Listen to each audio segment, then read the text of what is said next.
Summer 2025 was supposed to be a season of blockbusters, billion-dollar hits, and unforgettable cinematic moments. Instead, Hollywood delivered a collection of massive flops, films with huge budgets, famous directors, and star-studded casts that somehow couldn't draw audiences to theaters. Some barely broke even, others tanked completely, and a few even managed to bury the reputations of those involved. Let's dive in.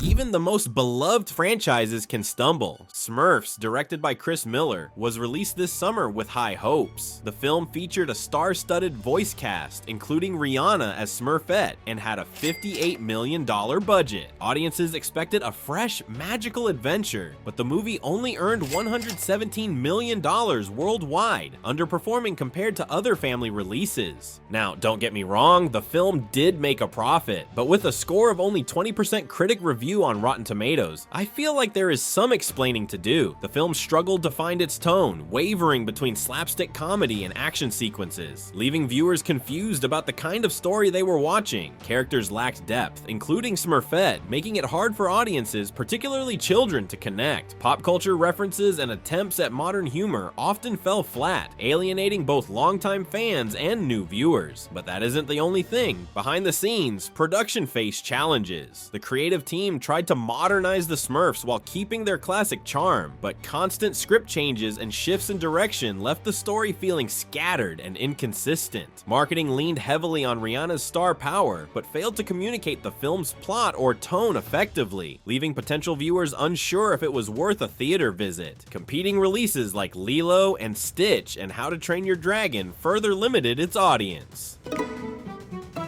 Captain America: Brave New World, directed by Julius Onah, was one of the most highly anticipated releases of the summer. With a massive $180 million budget, the film was expected to continue Marvel's winning streak, introducing new characters while carrying the weight of the Captain America legacy. Despite these high expectations, the movie earned around $415 million worldwide, a disappointing return compared to previous MCU installments. While technically covering production costs, it fell short of the projected $500 to $600 million benchmark, signaling a clear underperformance. Also, critics were mixed. Many praised the action sequences and the attempt to evolve the Captain America storyline, but others criticized it for lacking depth, innovation, and emotional resonance. Rotten Tomatoes reflected this division with a 46% critic score, showing that the film struggled to connect with audiences on a broader scale. Fans also noted that it didn't have the same impact as previous installments, which may have contributed to the lower turnout. Several factors contributed to these struggles. This was the first Captain America film without Chris Evans reprising his role as Steve Rogers, which some argue significantly affected audience interest. Additionally, the storyline was perceived as convoluted, trying to balance legacy characters with new introductions, which left casual viewers confused. Timing was another issue. Releasing during a crowded summer slate with competing blockbusters such as Jurassic World meant that Brave New World had to fight harder for attention, and it didn't manage to dominate the conversation the way Marvel films usually do. And from here, it gets really interesting. In The Lost Lands, directed by Paul W.S. Anderson, carried a $55 million budget and starred Mila Jovovich alongside Dave Bautista. Adapted from a short story by George R.R. Martin, the film seemed poised to attract both fantasy enthusiasts and action fans. Yet it pulled in only a meager $3.6 million at the box office worldwide, making it one of the summer's biggest flops. Even Martin's dedicated readership didn't show up for this one, and critics confirmed why. They were harsh, citing weak CGI, a confusing plot, and lifeless dialogue. Many felt the film seemed more like a rough draft than a polished blockbuster. Characters lacked depth, pacing was inconsistent, and large portions of the story failed to engage audiences. Behind the scenes, reports suggested creative disagreements, and multiple reshoots contributed to the uneven narrative, leaving the final product feeling fragmented. But those weren't the only mistakes made. Marketing, or rather the near total absence of it, made matters worse. The studio gave the film almost no promotional push, meaning most potential viewers weren't even aware it had been released. There were no strong trailers, limited social media campaigns, and almost no international marketing to build awareness among fantasy fans. Had the film leaned more heavily on practical effects, tightened its script, and been marketed directly to Martin's fanbase, it might have at least developed a niche following. Alternatively, positioning it as a streaming first release could have helped it find a dedicated audience audience without the pressure of box office numbers. Instead, In the Lost Lands disappeared almost overnight, cementing its place as one of summer 2025's most painful cinematic misfires. Sometimes, even a team of stars and high-octane action can disappear without a trace. Shadow Force, directed by Joe Carnahan, carried an estimated $40 million budget and featured Kerry Washington and Omar Sy, both big names meant to draw audiences in. Yet despite the talent and action-packed premise, the film earned only $5.3 million worldwide, becoming one of the summer's most shocking flops. Critics slammed it as forgettable, pointing to a predictable plot, thin character development, and overused action cliches. Audiences barely noticed it was in theaters, and those who did were quickly underwhelmed. Behind the scenes, production reportedly faced creative uncertainty, with the studio giving it minimal support, but that wasn't the only problem that led the movie to bomb at the box office. Marketing was perhaps the biggest culprit. The film launched quietly, with almost no trailers, social media push, or strategic promotions, leaving action fans unaware it even existed. Had the studio leaned into a streaming-first strategy, or invested in bold promotional campaigns targeting action enthusiasts, the movie might have found an audience. Instead, Shadow Force quietly vanished, a stark reminder that even star power and decent budgets can't save a film without strong marketing and timing. However, for the next flop, it went wrong on a whole other level. Freakier Friday, directed by Nisha Ganatra, carried a production budget of approximately $42 to $45 million. Disney reunited Lindsay Lohan and Jamie Lee Curtis, hoping to recapture the magic that made the 2003 film a beloved family classic. The studio aimed to combine nostalgic appeal for older audiences with a fresh take that could engage a new generation of moviegoers. At the box office, the film earned around $143 million worldwide. While these numbers were respectable and technically profitable, they fell far short of blockbuster expectations for a Disney summer release. The film itself wasn't bad. Critics gave it a 73% score on Rotten Tomatoes, highlighting the chemistry between Lohan and Curtis and the lighthearted, nostalgic humor. Audiences were more generous, giving it an A on CinemaScore, and many praised the warm, feel-good moments that mirrored the charm of the original. However, despite this goodwill, Freakier Friday failed to become the cultural phenomenon Disney had hoped for. The marketing leaned heavily on nostalgia, which resonated with older fans familiar with the 2003 release, but it did little to capture the attention of younger audiences who had no connection to the original film. The trailers and promotional material largely focused on callbacks rather than emphasizing a fresh, exciting story or new comedic moments, which limited the film's appeal outside of loyal fans. And that's what often goes wrong with these remakes and sequels. Behind the scenes, production reportedly focused on recreating iconic moments from the original rather than innovating the story or exploring new humor and character dynamics. This approach, while safe, may have prevented the film from standing out in a crowded summer slate. Additionally, the timing of the release placed it in competition with other family-oriented blockbusters, diluting its potential audience. Had Disney implemented a stronger global marketing strategy, Freakier Friday could have elevated from a solid, heartwarming film into a breakout summer hit. This flop serves as a reminder that remakes and sequels are not guaranteed successes, and that audiences today often need more than nostalgia to commit to buying a ticket. Pixar's animated feature Elio was directed by Adrian Molina with a promising production budget of $150 million.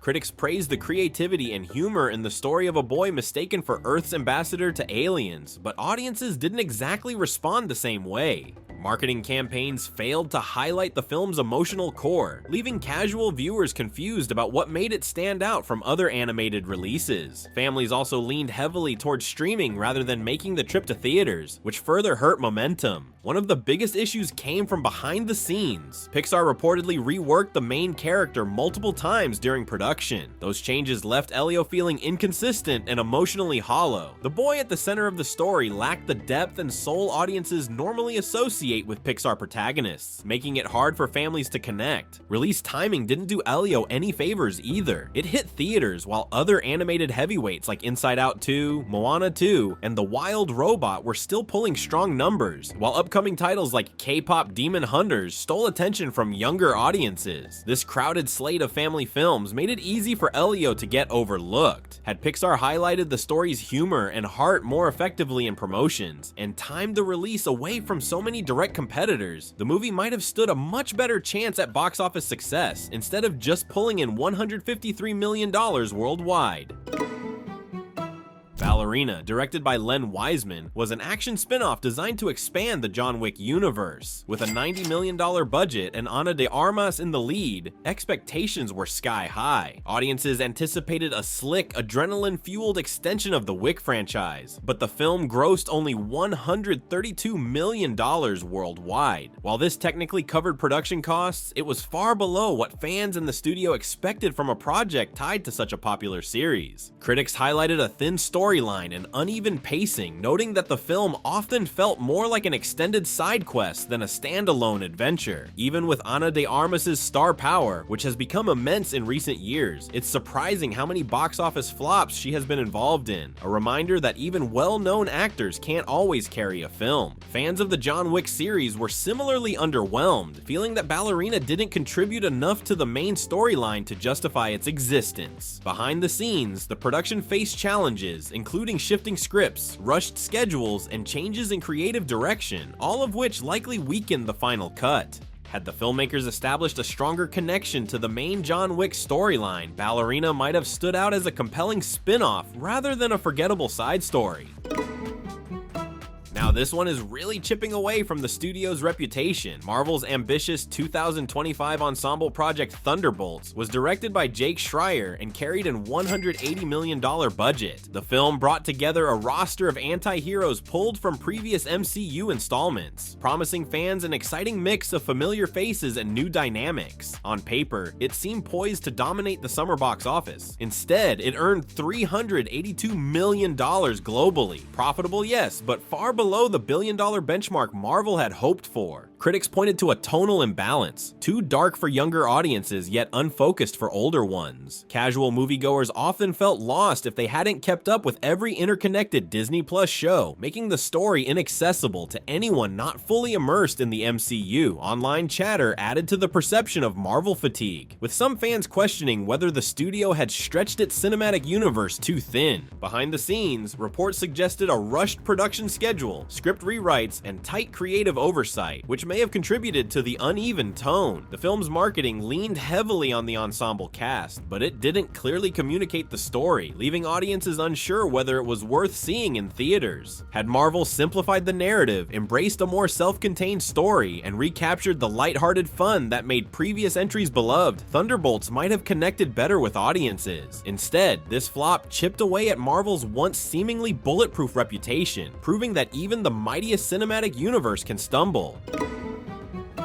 Sometimes even music superstars can't guarantee a box office hit. Hurry Up Tomorrow, directed by Trey Edward Schultz, carried a modest $15 million budget but earned only $7.8 million worldwide, a disappointing 50% return on investment. The film stars The Weeknd as a fictionalized version of himself, blending psychological drama with experimental visuals that aim to push cinematic boundaries. While the concept promised something bold and innovative, critics largely rejected it, calling the film self-indulgent and incoherent. Its 13% Rotten Tomatoes score and a C- cinema score don't lie and reflect a stark disconnect with general audiences. Lionsgate reportedly put effort into marketing, including promotions at CinemaCon and targeted campaigns toward music and indie film fans. However, the film's surreal tone, complex symbolism, and tangled narrative left many viewers confused and hesitant to recommend it. Word of mouth, often the saving grace for niche films, never had a chance to build momentum. Behind the scenes, production reportedly embraced Schultz's experimental approach, but in doing so, the filmmakers may have prioritized artistic expression over accessibility. The Weeknd's performance was widely praised, but even his star power couldn't carry a story that many found disjointed and difficult to follow. Had the filmmakers leaned more into its visual strengths, perhaps framing it as an immersive concert experience or a niche streaming event, Hurry Up Tomorrow might have cultivated a dedicated fan base eager to explore its experimental approach. Instead, it remains one of summer 2025's most visually ambitious yet commercially rejected projects, a reminder that creativity and star power alone cannot guarantee box office success.